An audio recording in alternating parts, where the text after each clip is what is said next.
Property tax के खिलाफ वकीलों का आंदोलन शुरू। जम्मू हाईकोर्ट बार एसोसिएशन ने आज की हड़ताल। आंदोलन को और तेज करने पर लिया जाएगा फैसला।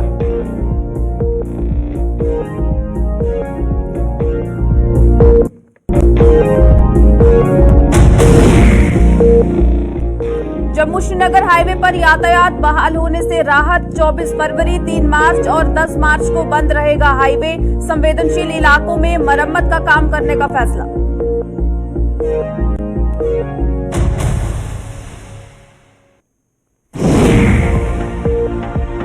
एक्सप्रेसवे का काम लोगों के लिए बना मुसीबत। कंपनी पर नियमों को ताक पर रखने का आरोप। सूली पर अटकी वाहन चालकों और राहगीरों की जानें।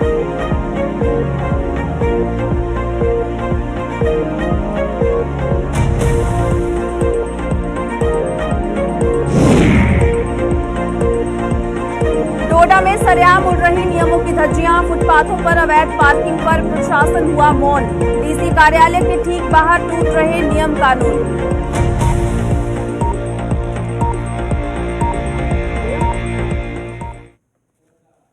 नमस्कार, जम्मू कश्मीर की खास बुलेटिन देख रहे हैं आप। मैं चेतना शर्मा आपके साथ। चलिए खबरों का सिलसिला शुरू करते हैं। प्रॉपर्टी टैक्स के आदेश का विरोध कर रही Jammu high court bar association ने अपने आंदोलन की शुरुआत कर दी है।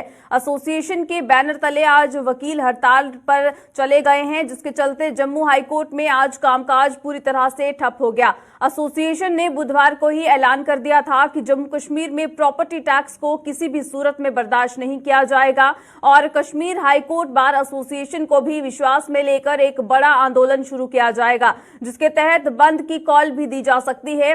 बार एसोसिएशन की आज की हड़ताल और अगली रणनीति पर जो है ज्यादा जानकारी लेने की भी कोशिश करेंगे। लेकिन जिस तरह से आपको बताएं, प्रॉपर्टी टैक्स को लेकर जो आदेश जो है अब दिए गए हैं, जहां पर जो है अगर जो भी यहां पर कमर्शियल बिल्डिंग्स हैं और उनकी जो है अलग अलग तरह से दरें जो है वो तय की जाएंगी और उसके बाद जो है प्रॉपर्टी टैक्स जो है वो इम्पोज किया जाएगा। लेकिन इसका विरोध जो है यहाँ की जनता जो है वो भी करती हुई नजर आ रही है। लेकिन आज की जो है अगर बात करते हैं तो जम्मू हाईकोर्ट बार एसोसिएशन जो है वो आज आंदोलन पर जो है जा चुका है और इसी को लेकर जो है वो आज यहाँ पर जो है प्रदर्शन करते हुए भी नजर आ रहे हैं। क्या कुछ कहना है उनका, सबसे पहले ये सुनिए। आपको लगाना है नहीं लगाना है, लोगों की राय लो और कितना लगाना है, किसको लगाना है, किस हिसाब से लगाना है, ये सब बातें जो है इन्होंने आर्बिट्रेटरी जो है एक सिस्टम बनाया है वो अच्छा नहीं है। जब लोगों के लिए काम करना है, लोगों के वेलफेयर के लिए काम करना है तो लोगों का भरोसा भी जीतना बहुत ज़रूरी होता है और उनको कॉन्फिडेंस में लेने से इनको परहेज भी क्या है, इनको इतना डर क्या है, अगर कौन सी बात है छुपाने की। अगर कुछ बात सही है, कोई डेवलपमेंट का काम करना है, किसी को इसमें से कोई इनको घाटा पड़ा कुछ पड़ा है तो वो सब बातें लोगों को एक्सप्लेन करनी चाहिए और दिखानी चाहिए और सबसे पहले इनको पूछताछ करके उसके बाद ही एक राय बनाकर ये करना चाहिए था। इन्होंने जो एक तरफा जो बैठे हुए अपने उधर अपने ऑफिस में बैठे हुए ये लगा दिया है, इसलिए ये लोगों ने प्रोटेस्ट रखा है। ये हमारी यही मांग थी, ये करना ही था कुछ। तो लोगों को पूछो क्या क्राइटेरिया है, क्यों लगा रहे हो। अब इतने अरसे से जम्मू में जो है म्यूनसिपल कॉर्पोरेशन चल रही है ना, जब से ये जम्मू चल रहा है तो इससे पहले भी तो डेवलपमेंट होती ही थी, इससे पहले भी तो ये सब सिलसिला चलता था। ऑल ऑफ सडन जो है इन्होंने जो फैसला लिया है ये एक आर्बिट्रेटरी फैसला है और इसको जो है वो पब्लिक पूछना चाहती है कि क्यों लिया है थोड़ा बहुत, इसलिए उसी के प्रोटेस्ट में हमने ये आज वर्सेस किया। तो ये प्रॉपर्टी टैक्स आखिर क्यों लगाया जा रहा है, ये सवाल है इन वकीलों का। चलिए इसी पर ज्यादा जानकारी लेंगे। हमारे साथ हमारी संवाददाता रितिका इस वक्त ज्वाइन की हुई हैं। रितिका, जिस तरह से आज जो है प्रॉपर्टी टैक्स के खिलाफ जो है बार एसोसिएशन जो है वो यहाँ पर प्रदर्शन करता हुआ नजर आ रहा है, क्या कुछ कहा गया है आखिर इनकी तरफ से? आपको बता देना चाहते हैं कि प्रॉपर्टी टैक्स जो कि 1 अप्रैल 2023 से लागू होने वाला है जम्मू कश्मीर में, इसी के खिलाफ हल्ला बोल कहीं ना कहीं बार एसोसिएशन ने करते हैं और इसी के चलते आज तमाम तरीके के कार्य को पूरी तरीके से स्थगित कर दिया गया है। आज यहाँ पे जम्मू में बार एसोसिएशन की तरफ से सारे वर्क को सस्पेंड कर दिया गया और साफ शब्दों में ये कहा गया है कि हाई कोर्ट और लोअर कोर्ट में कोई भी कार्य आज नहीं किया जाएगा और विद इन 2-3 डेज अगर ये जो नोटिफिकेशन निकाली गई थी पब्लिक के डोमेन में, अगर इस पे विचार नहीं किया गया, अगर इस वापस नहीं लिया गया तो जम्मू बंद की कॉल की तमाम बार एसोसिएशन ले सकती है, जिसमें कश्मीर के लोगों का समर्थन भी ये लोग लेंगे और जम्मू के लोगों का समर्थन भी ये लोग लेंगे। जी चलिए रितिका, बहुत शुक्रिया ज्यादा जानकारी के लिए। तो जिस तरह से जो है बार एसोसिएशन की तरफ से आज जो है यहाँ पर जो धरना प्रदर्शन है ये जो है किया जा रहा है, तमाम जो एडवोकेट्स हैं वो जो है आज काम छोड़ हड़ताल पर जो है जा चुके हैं और यहाँ पर बार बार ये चेतावनी इनकी तरफ से जो है दी जा रही है कि अगर जल्द ही सरकार अपना ये फैसला वापस नहीं लेती है तो उसके बाद जो है और ऐसी रणनीति जो है बनाई जाएगी जिसके बाद और कड़े रुख से जो है यहाँ पर धरना प्रदर्शन इनकी तरफ से देखने को मिलेगा। करीब 50 घंटे बंद रहने के बाद जम्मू श्रीनगर हाईवे पर यातायात बहाल होने से लोगों ने राहत की सांस ली है। वहीं सोमवार सुबह शेर बीबी इलाके में पस्सियां गिरने के कारण हाईवे बंद हो गया था, जिससे ना तो जम्मू से श्रीनगर और ना ही श्रीनगर से जम्मू किसी भी गाड़ी को आगे बढ़ने की इजाजत दी गई थी। दूसरी ओर हाईवे पर संवेदनशील इलाकों में मरम्मत के काम के लिए इसे अब 3 दिन बंद रखने का फैसला जो है ये लिया गया है। जम्मू श्रीनगर हाईवे कल यानी 24 फरवरी, 3 मार्च और 10 मार्च को बंद रखा जाएगा और इसी को लेकर जो है आपको बता दें कि जिस तरह से लगातार जो है अगर जम्मू श्रीनगर राष्ट्रीय राजमार्ग की बात करते हैं तो बहुत सारे ऐसे मरम्मत के कार्य हैं जो समय समय पर होने चाहिए और इसको लेकर जो है अगर बात करते हैं जो है रामबन में जिस तरह से अब ये कार्य जो है किया जाएगा और डीसी रामबन की तरफ से ये ऑर्डर जो है निकाला गया जिसमें बताया गया कि किस तरह से ट्रैफिक ड्राई डे जो है वो रखा जाएगा और इन दिनों में ट्रैफिक जो है वो पूरी तरह से रोक दी जाएगी, यानी कि ट्रैफिक को मूव करने की इजाजत जो है वो नहीं मिलने वाली है। फिर चाहे वो छोटी गाड़ियां हैं या फिर वो बड़ी गाड़ियां हैं, उन्हें जम्मू श्रीनगर राष्ट्रीय राजमार्ग पर मूव करने की इजाजत जो है वो नहीं मिलेगी। और 3 दिन जो है ये असाइन किए गए हैं जिसमें जो है आपको बता दें कल यानी 24 फरवरी को जो है पहला दिन रहेगा जहां ट्रैफिक ड्राई डे जो है ये रखा जाएगा, यानी कल किसी भी तरह से कोई भी गाड़ी को मूव करने की इजाजत जो है वो नहीं होगी और जो भी मेंटेनेंस वर्क है वो जो है वहां पर किया जाएगा, जो भी मरम्मत के कार्य हैं उन्हें जो है वहां पर पूरा किया जाएगा और इसके बाद 3 मार्च और 10 मार्च को भी ऐसे ही सूरत हाल जो है ये देखने को मिल सकते हैं। चलिए ज्यादा जानकारी के लिए हमारे साथ हमारे संवाददाता आरिफ जो है इस वक्त ज्वाइन किए हुए हैं। आरिफ बताइएगा, जिस तरह से जम्मू श्रीनगर राष्ट्रीय राजमार्ग की अगर बात करते हैं तो जहां जो है 50 घंटे बंद रहने के बाद जम्मू श्रीनगर राष्ट्रीय राजमार्ग पर ट्रैफिक को जो है बहाल किया गया, लोगों ने जो है कहीं ना कहीं राहत की सांस जो है ये जरूर ली, लेकिन कल जो है वो अब पूरी तरह से ट्रैफिक जो है उसे रिस्ट्रिक्ट किया जाएगा। तो क्या किस तरह से गाड़ियां जो है वो मूव कर पाएंगी, लोगों को जो परेशानियां होंगी उसके लिए क्या कुछ अल्टरनेटिव जो है वो निकाला गया है? जी बिल्कुल चेतना, मैं आपको बताने की कोशिश करूंगा। जिस तरह से आपने भी कहा कि तकरीबन 40-50 घंटे के बाद जो है जम्मू से राष्ट्रीय राजमार्ग को जो है कल दोपहर के बाद खोला गया, लेकिन कहीं न कहीं पे अगर देखें तो कल भी जो है ट्रैफिक जाम के बहुत ज्यादा मनाजर जो है वो देखने को मिले, जिसमें गाड़ियां जो है वो फंसी रही। हालांकि उसमें कोई एक अल्टरनेट रूट जो है लिंक रोड पर भी जो है गाड़ियां जो है निकालने की कोशिश की गई, लेकिन वो भी जो है ट्रैफिक जाम में फंस गई थी। तो कहीं न कहीं पे पुलिस या ट्रैफिक पुलिस को जो है बड़ी मशक्कत जो है वो करनी पड़ी ट्रैफिक जामिंग को खोलने के हवाले से। और जो शेर बीबी का स्ट्रेच है जहाँ पर ये कॉम्प्लिकेटेड थी, वहां पर अगर कहे तो एडिशनल मशीनरी लाने के बाद अगर कौमी शाहरा को जो है बहाल कर दिया गया, लेकिन वहां पे अभी भी जो सूरत हाल है वो बिल्कुल वन वे है। सबसे पहले अगर ऑफिशियली हम ट्रैफिक प्लान की बात करें तो आज जम्मू से राष्ट्रीय राजमार्ग पे जो है दोनों तरफ से जो है लाइट मोटर व्हीकल्स को चलने की तो इजाजत है और दोपहर के बाद श्रीनगर से जम्मू की और बड़ी गाड़ियों को। लेकिन जो सूरत हाल है इस वक्त भी जो है थोड़ा सा काम भी चल रहा है, उसके बाद जो है वहां पे गैप पाए, क्योंकि जब दोनों तरफ से ट्रैफिक चलता है तो एक साइड से जो है गाड़ियों को डिटेन रहना पड़ता है। और अब इसके चलते जो रामबन बनियाल सेक्टर में कई जगहों पे जो वल्नरेबल एरियाज है जहाँ पर शूटिंग स्टोन का खतरा लाक है, तो उसको देखते हुए जो है फिलहाल कल फ्राइडे को जो है ट्रैफिक जो है वो पूरी तरह से बंद रहेगा, सस्पेंड रहेगा। दोनों तरफ से किसी भी गाड़ी को जो है जाने की इजाजत नहीं दी जाएगी, क्योंकि जो वर्किंग एजेंसीज है उन्होंने जो एडमिनिस्ट्रेशन का रुजू किया है, तो अब जो ऊपर से जो आदेश आए उसमें 2 से 3 फ्राइडे को जो है ड्राई डे जो है वो रखा जाएगा, उसमें ट्रैफिक की मूवमेंट नहीं रहेगी, जिसके चलते जो है जो कॉम्प्लिकेटेड एरियाज है बनियाल से रामबन सेक्शन में, उसमें जहां जहां पे खतरा है इस पैसेंजर्स की सेफ्टी के हवाले से जो है वो इनिशिएटिव लिया जा रहा है, ताकि वो एरियाज में जो है काम किया जाए, मशीनरी को एडिशनल जो है डिप्लॉय की जाएगी, ताकि फ्यूचर में जो है हाईवे पे जो है किसी किस्म की कोई मुसीबत न रहे।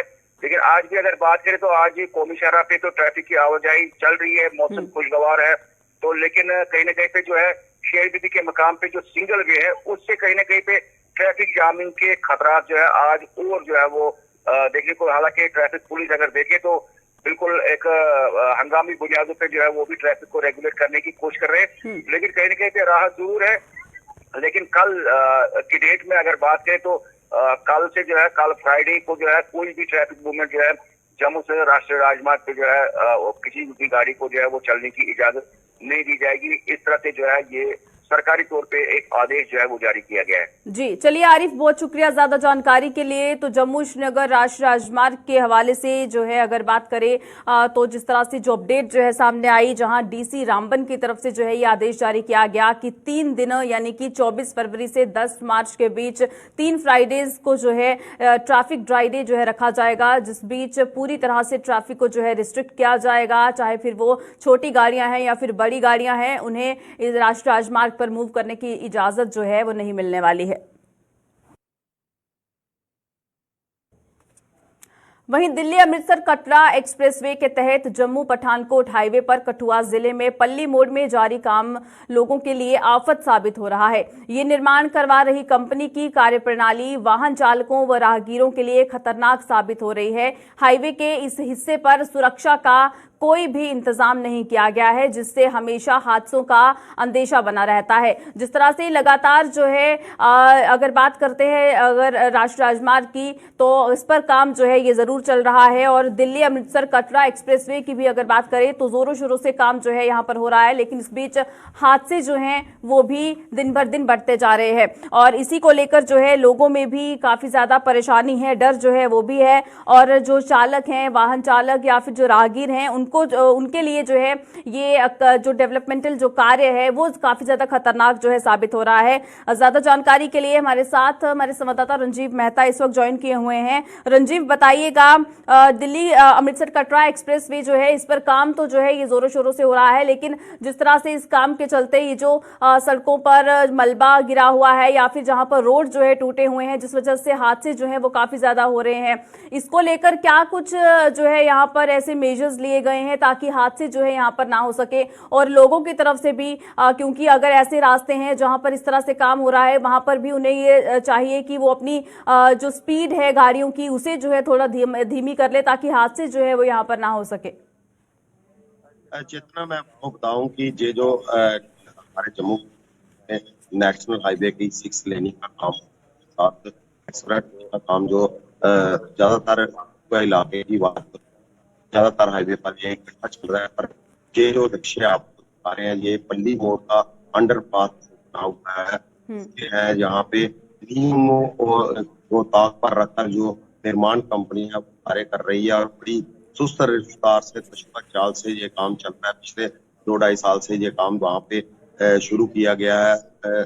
इसका जो है लोगों का साफ तौर पर कहना है कि कंपनी बिल्कुल भी नियमों की परवाह किए बिना ही यहाँ पे काम कर रही है। आपने तस्वीरों में देखा किस तरह बिना जो इनके वर्कर है कोई यूनिफॉर्म के बिना ही, कोई सेफ्टी की हेलमेट भी नहीं लगाया, ना कोई जैकेट पहना है, ना बूट पहने हैं, उन्होंने चप्पलों में काम कर रहे हैं। और हाईवे के किनारे जो नीचे जो ट्रैफिक चल रहा है, जो बाई लेन पे, वहां पे ऊपर अगर कोई कुछ गिरता है, अगर किसी जान जाती है तो कोई जिम्मेवारी लेने वाला नहीं है। कंपनी के अधिकारियों से बात करने की कोशिश की तो उनके जो साइट इंजीनियर थे उन्होंने माना कि ना तो उन्हें कंपनी की तरफ से कुछ सुरक्षा उपकरण जो है प्रोवाइड किए गए हैं और उनको इसी तरीके से काम करने पर वो लोग मजबूर हैं।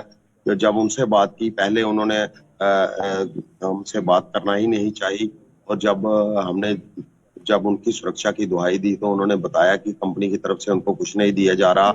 जितना ये जो पल्ली मोड़ का अंडरपास जो बन रहा है, पिछले 2 साल से काम लगा और इसके साथ साथ स्थानीय लोगों का कहना है कि सांबा में जो फ्लाईओवर का काम था, इतना लंबा फ्लाईओवर था वो, और 2 फ्लाईओवर, एक चिची माता के पास और एक वहां पे सांबा सिटी शहर के अंदर, और वो 1 साल के अंदर निर्माण कंपनी ने इतनी फास्ट काम किया। पर ये जो अंडरपाथ है, छोटा सा अंडरपाथ है, लेकिन यहाँ पर पिछले 2-3 साल से ये कंपनी लगी हुई है, लेकिन काम इनसे पूरा नहीं हो पा रहा। कंपनी का कोई भी अधिकारी हमसे बात करने के लिए नहीं आगे या नहीं आया। हमने बड़ी कोशिश की इनको फोन पे बात करने की, जी लेकिन रंजीव, लगातार जिस तरह से नेशनल कंपनी की लापरवाही जो है वो यहाँ पर दिख रही है, लेकिन क्या ट्रैफिक पुलिस की तरफ से कोई ऐसा कदम यहाँ पर उठाया गया कि जो भी ऐसे रास्ते हैं जहाँ पर अगर काम चल रहा है और इस तरह के हादसे वहां पर जो है पेश आ रहे हैं, तो कुछ ऐसे नियम जो है वहां पर बनाए जाए, या फिर जो भी लोग वहां से जो वाहन चालक हैं जो ट्रैवल करते हैं उन पर जो है ऐसी सख्त नियम जो है वो वहां पर बनाए जाए, ताकि वो कहीं ना कहीं अपनी गाड़ियों को जो है कंट्रोल में रखकर ही जो है वहां से निकले। जितना जब भी कोई नेशनल हाईवे हो या कोई भी प्रोजेक्ट चल रहा हो, जहाँ हाईवे पर का काम चल रहा हो फ्लाईओवर का, तो जो उनका टेंडर होता है उसमें साफ तौर पर लिखा होता है कि जो ट्रैफिक का है, जो बाई लेन से आपने ट्रैफिक निकालना है उसको चालू रखना है। वो जो जितना भी रास्ता होता है उसके ऊपर बाकायदा तार खोल डाल के एक अलग से रास्ता बनाना होता है। लेकिन ये सारे नियम कानून कंपनी ने दरे के दरे रखे हैं, बड़े बड़े खड्डे वहां पे पड़े हैं। ट्रैफिक पुलिस आए दिन वहां पे जाम खुलवाने के सिवा कुछ नहीं कर पाती, क्योंकि जैसे ही वहां पे गाड़ियां अंडरपास से निकलती हैं उसकी हाइट भी ऊपर से बहुत कम रखी है। कई गाड़ियां उसके अंदर कई बार फंस जाती हैं। हमने देखा जब राहुल गांधी की जो भारत जोड़ो यात्रा थी उस दौरान भी काफी वहां पे जाम एक दिन लगा रहा। और हादसे की बात करें तो यहाँ पर हादसों की वजह से कई गाड़ियां जो है वो इन्होंने कहीं पर भी उनके लिए कोई ऐसा बोर्ड नहीं लगाए कि जहाँ से पता चले कि यहाँ पे स्लो चलानी है या यहाँ पे गाड़ी रोकनी है, यहाँ पे खड्डा है। लेकिन उसकी वजह से कई बार गाड़ियां जो है खड्डे में गिरी हैं, कई लोगों की जान भी जा चुकी है, कई लोगों के हाथ पैर वहां पे टूट चुके हैं। और ये निर्माण कंपनी के लोग जो हैं ये काफी सुस्त रफ्तार से काम कर रहे हैं। स्थानीय लोग उनसे बड़े दुखी हैं। लोग जिनकी दुकानें हाईवे के किनारे थी, ये 6 लेन का काम जो यहाँ पे लगा हुआ है, ये यहाँ पे जो दुकानदार हैं वो काफी तंग आ चुके हैं। जो साथ लगते घर हैं उन वहां पे लोग बीमार पड़ रहे हैं, क्योंकि जो धूल मिट्टी है उसको ढकने का कोई इंतजाम इस कंपनी की तरफ से नहीं किया गया। जब भी इनको कोई पूछता है तो ये इनके जो वहाँ पे जो लोग जो कार्य कर रहे हैं वो सीधा जवाब देने भी नहीं करते। और ऊपर से जो मिट्टी का काम जो है, मिट्टी की भराई का काम भी इलीगल तरीके से किया जा रहा है, क्योंकि जो मिट्टी का काम है माइनिंग विभाग को से कोई परमिशन नहीं है और पता नहीं कहाँ से ये मिट्टी उठाकर ला रहे हैं। और उसके लिए भी कंपनी काफी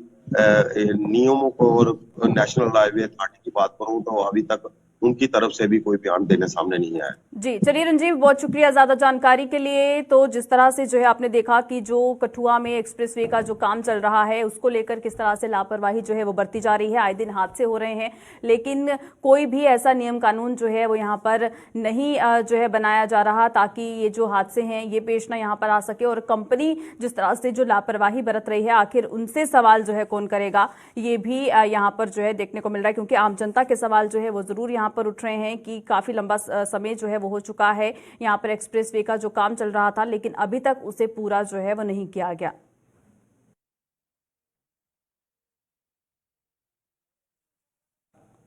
डोडा में नियम कानूनों की सरेआम धज्जियां उड़ाई जा रही हैं। ये धज्जियां उड़ रही हैं डीसी ऑफिस के ठीक बाहर, जहां सड़क के दोनों ओर बने फुटपाथों पर लोग धड़ल्ले से अवैध पार्किंग करने से बाज नहीं आ रहे हैं। राहगीरों की सुविधा के लिए बनाए गए इन फुटपाथों की शोभा 2 पहिया वाहन और कारें बढ़ा रही हैं। आखिर स्थानीय प्रशासन क्यों आंखें मूंदे हुए हैं, ये यहाँ की जो जनता है ये लगातार जो है ये सवाल उठाती हुई नजर आ रही है। इसी बीच जो है आपको बता दें कि जहां पर डोडा का डीसी ऑफिस है उसके बाहर की ये तस्वीरें जो है आप देख सकते हैं, जहां पर राहगीरों के चलने के लिए जो फुटपाथ बनाए गए हैं वहां पर गाड़ियां पार्क कर दी जाती हैं। 2 व्हीलर की बात करें, 4 व्हीलर की बात करें तो ये तमाम गाड़ियां जो है यहाँ पर पार्क होती हैं और लोगों को जो है समस्याओं से जूझना पड़ता है। ज्यादा जानकारी के लिए हमारे साथ हमारे संवाददाता वसीम इस वक्त ज्वाइन किए हुए हैं। वसीम, जिस तरह से तस्वीरों में हम देख रहे हैं डोडा का डीसी ऑफिस के बाहर जो बने हुए जो फुटपाथ हैं वहां पर जो नियमों की धज्जियां उड़ाई जा रही हैं, बार बार हम देखते हैं डोडा टाउन की अगर बात करें तो ट्रैफिक पुलिस की तरफ से भी जो है नियम बनाए जाते हैं, कड़ा रुख जो है उनकी तरफ से भी अपनाया जाता है जब भी कोई उल्लंघन जो है ट्रैफिक नियमों को लेकर जो है किया जाता है, लेकिन उसके बावजूद भी लोग समझने का नाम नहीं ले रहे और अब फुटपाथों पर चलने के बजाय वहां पर गाड़ियां जो है वो पार्क कर दी गई हैं। देखिए चेतना, मैं आपको बताना चाहूंगा ये वायलेशन आप देख रहे हैं कि सरेआम किस तरह से देखने को मिल रही है और बड़ी जानकारी इसमें यह है कि जो आप गाड़ियां देख रहे हैं वहाँ पे, अभी तक हमारे पास जो जानकारी आई है, ये वही लोग लगाते हैं जो एम्प्लॉइज हैं, जो डीसी ऑफिस के अंदर काम करते हैं या पीडीडी ऑफिस में काम करते हैं या तहसील ऑफिस में काम करते हैं। ये उन लोगों की गाड़ियां वहाँ पे लगती हैं, उनको पार्किंग लोगों ने वहाँ पे बनाई हुई। और आप ये मान लीजिए कि जो कुछ दिनों पहले एक ऑर्डर जारी किया गया था कि बस स्टैंड से लेके या आप भरत रोड की तरफ जाएं या आप गट्टागर से लेके भरत रोड की तरफ जाएं, तो इस इलाके को जो है नो पार्किंग जोन जो है एरिया कर दिया गया था। इस एरिया में कोई भी गाड़ी नहीं लगा सकता है। पर आज की डेट में आप देख रहे हैं कि सारे आम जो है वायलेशन हो रही है। कुछ देर पहले जो है डीएसपी ट्रैफिक ने भी उस एरिया का पूरा मुआयना किया और देखा है जो भी इस तरह की वायलेशन करेगा उस पर बड़ी कड़ी से कड़ी कार्रवाई होगी। और हम देख रहे हैं कि ट्रैफिक पुलिस भी हरकत में आई है और ऐसे लोगों पे शिकंजा कसना चाहिए, ऐसे लोगों पे कार्रवाई होनी चाहिए।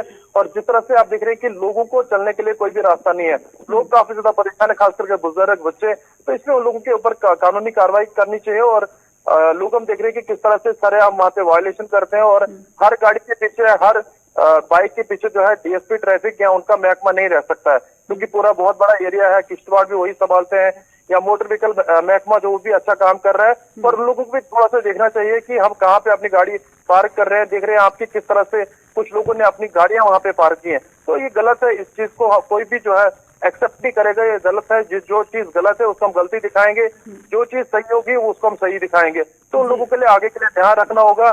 तो और ये भी बताया गया कि डीएसपी ट्रैफिक की तरफ से कि आने वाले टाइम में उन लोगों पे कार्रवाई की जाएगी। जी जी बिल्कुल वसीम, जिस तरह से ट्रैफिक पुलिस की तरफ से ये जरूर कहा गया कि कार्रवाई होगी, लेकिन ई चालान का सिस्टम जिस तरह से शुरू हो चुका है, तो क्यों जो है ये जो गाड़ियां यहाँ पर इलीगल तरीके से पार्क की जाती हैं उनका चालान जो है वो इस तरीके से काट लिया जाए, ताकि एक बार जब इन्हें सबक मिले तो उसके बाद ये इस तरह की गलती जो है वो एक बार फिर नहीं दोहराएंगे। देखिए, मुझे लगता है कुछ गाड़ियों के ऊपर ई चालानिंग भी की गई है और उनको पूरे समझाने के पहले कुछ टाइम दिया गया, उनको पूरे समझाने की कोशिश की गई है कि अगर आने वाले टाइम में इस तरह से आप वहां पे वायलेशन करेंगे तो आप पे शिकंजा कस सकता है, आप पे कार्रवाई की जा सकती है। तो ये चीज हम देख रहे हैं कि अब आने वाले टाइम में देखना ये होगा कि एडमिनिस्ट्रेशन या मोटर व्हीकल महकमा या ट्रैफिक विभाग किस तरह से काम करता है, उन लोगों पे किस तरह से कार्रवाई करता है। जी चलिए वसीम, बहुत शुक्रिया ज्यादा जानकारी के लिए। तो जिस तरह से डोडा की ये तस्वीरें जो है आप देख रहे हैं और इसी पर जो है ज्यादा जानकारी दी हमारे संवाददाता वसीम ने, जो कि हमें बता रहे थे कि किस तरह से ट्रैफिक पुलिस जो है वो अब हरकत में आई है और जो अधिकारी हैं, जो डिपार्टमेंट में काम करते हैं, वही लोग जो है यहाँ पर ज्यादातर ये पार्किंग जो है यहाँ पर कर जाते हैं, जिस वजह से लोगों को जो है काफी ज्यादा समस्याएं पेश आती हैं। लेकिन अब जल्द ही इन पर कार्रवाई जो है की जाएगी, जिसके बाद हो सकता है कि इस तरह से जो उल्लंघन किए जाते हैं वो उल्लंघन ना देखने को मिले। जम्मू कश्मीर प्रदेश में इस समय प्रॉपर्टी टैक्स का मुद्दा गरमाया हुआ है। इसी बीच सरकार ने प्रॉपर्टी टैक्स लगाने को लेकर अपना पक्ष रखा है। पावर डेवलपमेंट डिपार्टमेंट के principal secretary H Hari Prasad ने बताया कि अर्बन लोकल बॉडीज के वेतन सहित अन्य खर्च करीब 850 करोड़ रुपए हैं, जबकि आमदनी मात्र 150 करोड़ के करीब है। इस भारी घाटे को पूरा करने के लिए सरकार को प्रॉपर्टी टैक्स लगाना पड़ रहा है। उन्होंने बताया कि इस वित्तीय घाटे को प्रॉपर्टी टैक्स के माध्यम से ही पूरा किया जा सकता है। एच हरि प्रसाद ने बताया कि गरीबी रेखा के नीचे रहने वाले और मध्यम वर्ग के लोगों पर यह टैक्स लागू नहीं होगा। इसके अलावा उन्होंने और क्या कुछ कहा, आइए वो भी देखते हैं। जम्मू कश्मीर में 78 अर्बन लोकल बॉडीज है, 2 म्यूनसिपल कॉरपोरेशन है जम्मू और श्रीनगर में।